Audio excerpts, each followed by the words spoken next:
Good morning. This is Steve Holden with Holden Litigation, doing our first webcast of many that we're going to be doing. First, let me say I'm sorry what has brought us all together. COVID-19 has been devastating, and I think we're far from the end yet. Of course, the litigation fallout will take years to unravel. For the record, this is our first one. It's on Wednesday, April 23rd, 2020. Our entire firm has been sheltered at home for 5 weeks and doing excellent, and I hope everybody on here has had the same good fortune. So far, no COVID in our firm. We have offices in Dallas, Houston, Tulsa, and Oklahoma City. I'm in the Dallas office. So far, no COVID, but we keep our fingers crossed and we keep our distancing. Most of that 5 weeks that we've been home, several lawyers have been doing nothing but COVID research and writing. Nobody out there knows it all. We know, frankly, as much as anybody, but it is so new that it changes. So today, everything will be up to date and accurate. By tonight, by tomorrow, it may be different. It changes that quick. We call our deal COVID-19 minutes because we want to do it in 19 minutes so we get you back to work. We give you information and get you back. It'll be 15 minutes of presentation and then 4 minutes of questions. All questions not answered today, and there'll be a bunch of them, we will put together and put them on our FAQ on the website. We've got to all work together to figure this out and stay on top of it. So don't hesitate to send in questions. If we don't get to you today, don't worry about it. Feel free to call me, call any of our presenters, email me at Steve Holden, holdenlitigation.com. Alisa is our presenter today, and feel free to email her. We also have a special hotline set up that's monitored 24/7. It's COVID-19 at holdenlitigation.com. So don't be afraid to use that also. A lot of this early part of the training and learning is going to be curbside information. I've already got 40 or 50 calls with people asking questions. It's all right. We'll give you the information we have at that time and we'll keep you posted. Don't worry about if you haven't had litigation hit yet or whatever. We're in this together, so we'll work together on it. Our next presentation on down, we'll do employment next. Employment is a hard one moving. We'll do long-term care. That will move quick. The D&O we will get to, but it will get wrapped up in all the coverage discussion. Then we'll do prisons, construction work. We expect to have some out of that. And then just general COVID negligence. Workers' comp, you don't want to forget workers' comp. We've already seen 2 cases filed specifically about COVID in the workers' comp. So it is moving fast. Today, our presenter is Alisa Hopkins. She is the head of our research and writing practice group. Alisa is an MBA, and she also had the good fortune to be the editor of her law review, and she went to a law school that was one of the top 50 in the country. It's where I went, but I wasn't on the law review. Alisa will do a real good job. She knows more about this than anybody. I will tell you on the law and what the courts should do, nobody has a better insight than Alisa. When it comes to juries and what juries will do, I've tried over 200 jury trials. So I've got a pretty good insight into what juries do. So Alisa, you're the brains here on the research and writing. Take it away. Hello, thank you, Steve, and hello, everybody. Today, I am going to be discussing with you some business interruption coverage, what it is, and how it could possibly apply to COVID-19 claims. So let's go ahead and get started. So the first question obviously would be, what exactly is business interruption coverage? So business interruption coverage, one second here. You see this in the majority of commercial property insurance claims. It covers the loss of income. Typically, you see it due to a natural disaster. It could cover income when the business has been closed during the natural disaster, or sometimes you see it when the process of rebuilding, if the property has actually been destroyed. So just some figures here of what we're talking about when it comes to business interruption claims with COVID. David Sampson, who's the president and CEO of PCAA, has come out and said that it is his prediction that business losses for COVID-19 claims due to government-ordered shutdowns are likely between $220 and $383 billion a month. To give you some kind of a reality check of what that means, the total surplus for all of the U.S. insurers combined to pay potential claims like this is only $800 billion. So that means that if these estimates are even correct, which we tend to know sometimes they are a little bit low, we would run out completely within just 2 months of business interruption claims for COVID-19. So what would happen in terms of COVID-19? What if the government does shut down your business? What if it's not a typical natural disaster, such as a hurricane, something to that effect? What if your business is just shut down by the government because of the virus? So we are seeing that currently here. COVID-19 stay-at-home orders are being issued all across the country for non-essential businesses. And you're seeing specifically that this would fall under something within the business interruption coverage. It's a provision called a civil authority order. So talking a little bit more about a civil authority order, what that is the actual government order. So that could be a federal, a state, or local government entity prohibits an insured from accessing their business. And that has to be the direct result of the physical loss or damage to the property or the property adjacent to the insureds. So even though it's pretty rare, we have seen policy coverage apply under a civil authority order within United States disasters. Typically, we've seen this. The major ones would be, example, Hurricane Katrina.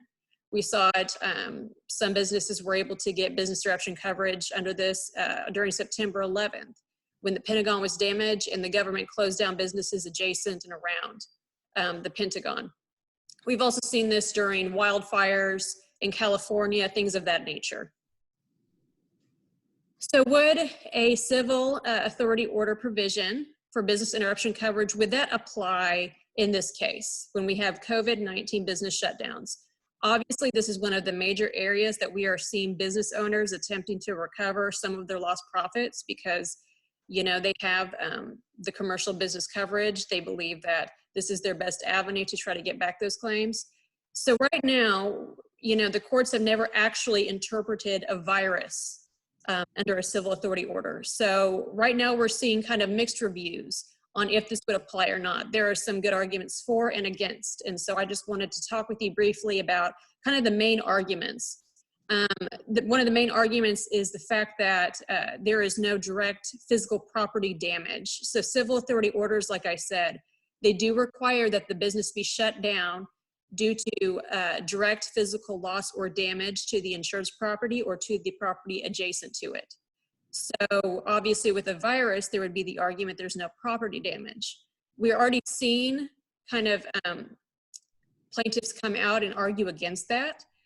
We have a case in California right now that's been filed where the plaintiff made a very creative argument. And he said that COVID-19, that the virus, because it spreads and it spreads onto surfaces and contaminates that area and must be cleaned and sterilized away from the business entity itself, that does constitute property damage. And so that his coverage should in fact apply. The argument against that, we have seen previously that courts, some courts at least, have defined property loss or damage, meaning that there has to be actual tangible damage to the physical nature of the business.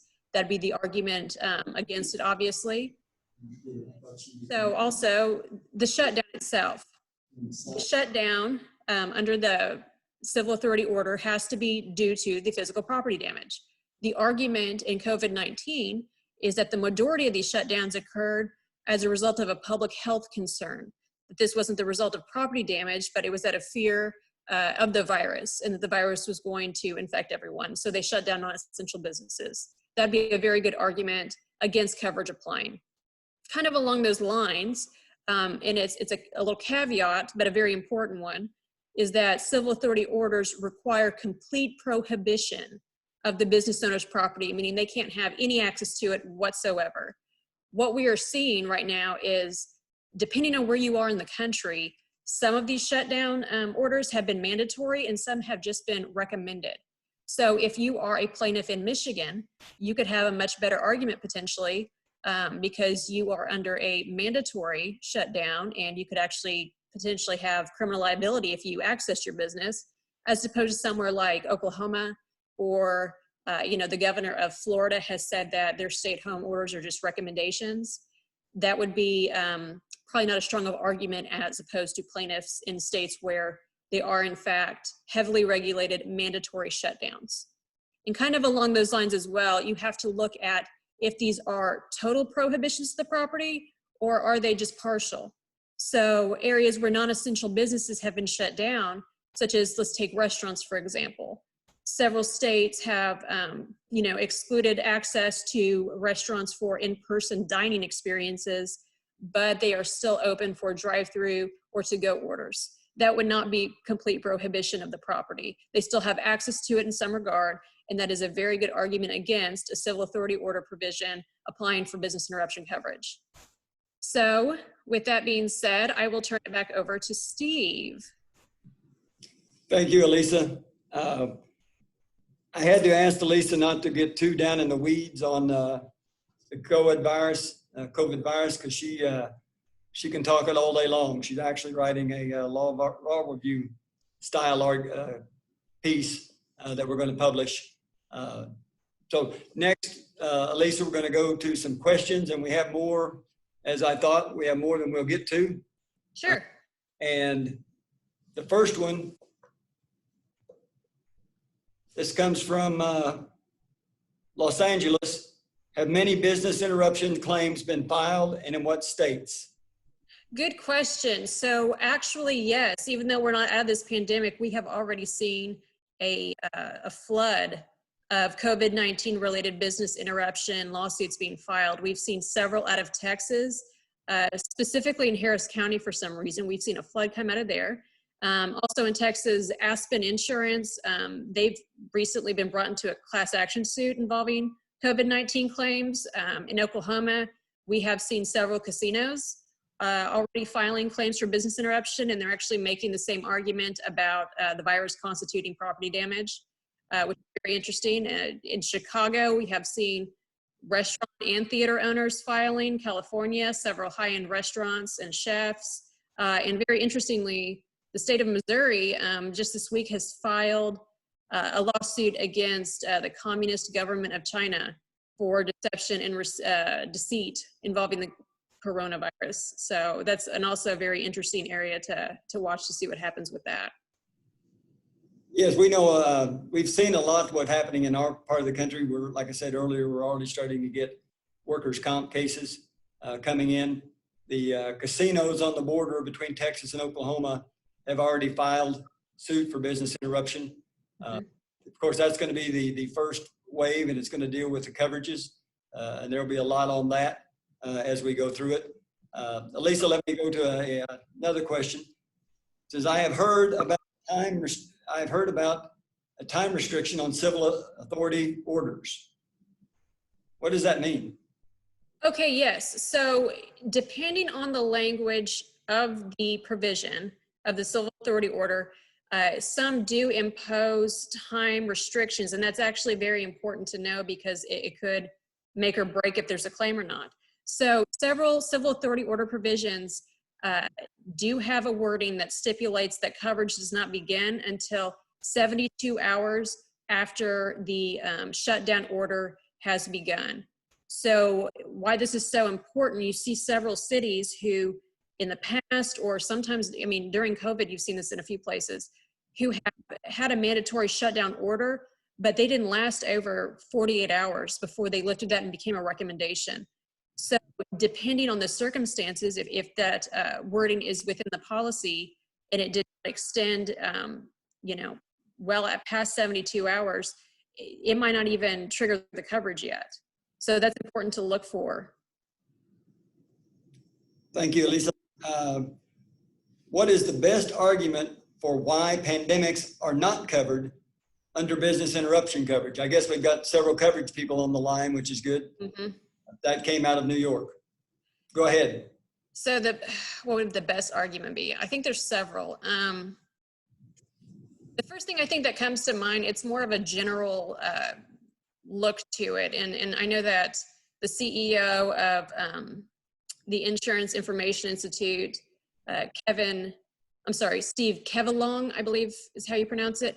He said it, I think, the best, that, pandemics are an extraordinary catastrophe that impacts nearly every economy in the world. And the fact that you can't assess the risk like you can other types of natural disasters like a hurricane or a wildfire, because pandemics, they impact business all at the same time, all over the country, all over the world. So I think that is I think that's the strongest argument, is that, pandemic loss exclusions, they can't be necessary for business interruption coverage, because just the risk of the pandemic it's not predictable, and it can't be managed. Folks, it's going to get interesting about how the courts handle this. As you can tell, this is not my first rodeo, but it may be my biggest rodeo. I don't see the government, the courts, letting the public blow in the wind. I'm afraid they're going to try to find ways to get around it, and then we'll end up with some type of bailout for the insurance companies, or 10 years without taxes or something. Somebody's going to figure out something if our government doesn't come in and pay it. So I'm expecting huge waves as we go through. Alisa, I know you say it should be based on the cover stuff, and after H1N1, all the carriers put in good language, but my feeling is that it's going to be tough to hold up. It should hold up. What's your opinion, Alisa? You're right about H1N1. What we saw, with H1N1 with the insurance industry is it seems to be the turning point where insurance industry itself really, I think, thought that was going to be what coronavirus ended up being. I think they thought it was going to be potentially a huge pandemic. It scared the insurance industry. And so from that point on, you started seeing a lot of, insurance companies actually writing in pandemic or virus exclusions into their coverage. Not all of them have. That's the first turning point where we actually saw that happening. So it's going to be interesting. We have seen, several lawmakers and government officials already coming out in support that COVID-19 claims should be covered under business interruption coverage. Obviously, they have not had an opportunity to, review the policies or the coverage information. If we look to history, we have seen, even though nothing on this magnitude ever, we have seen some natural disaster claims with Hurricane Katrina, H1N1, September 11th, where courts have in fact denied policy coverage based on the wording. So it's going to be interesting to see how this plays out, honestly. Lisa, we have time for one last question. I think I can take it. It's from New York area, and I think I know who it is. They asked, Steve, do you have pants on? Yes, I do. Blue jeans and flip-flops. But all right, gang, we will be back next week. Trust me, EPL employment is going to be huge. I would say over 60% of the questions we get in already are from GCs or carriers about what are we going to do on employment? What about bringing them back? When we bring them back too early, then where are we at? How do we defend? It's a big area. Then we'll go into long-term care. Probably next week too. This is moving so fast. We're trying to keep it relevant and moving. Be sure to send us in any questions you have, anything you want us to cover or hit harder. And if anybody wants to talk on the phone or via email in more depth, Alisa can bore you more than you understand. She knows this stuff. All right, gang, we're going to sign off now. This is my COVID-19 growth. I started growing it when we went home. So you'll see how it manages over the next month or two. All right, gang, be good. Thanks for joining us. Bye-bye. Thank you. Bye.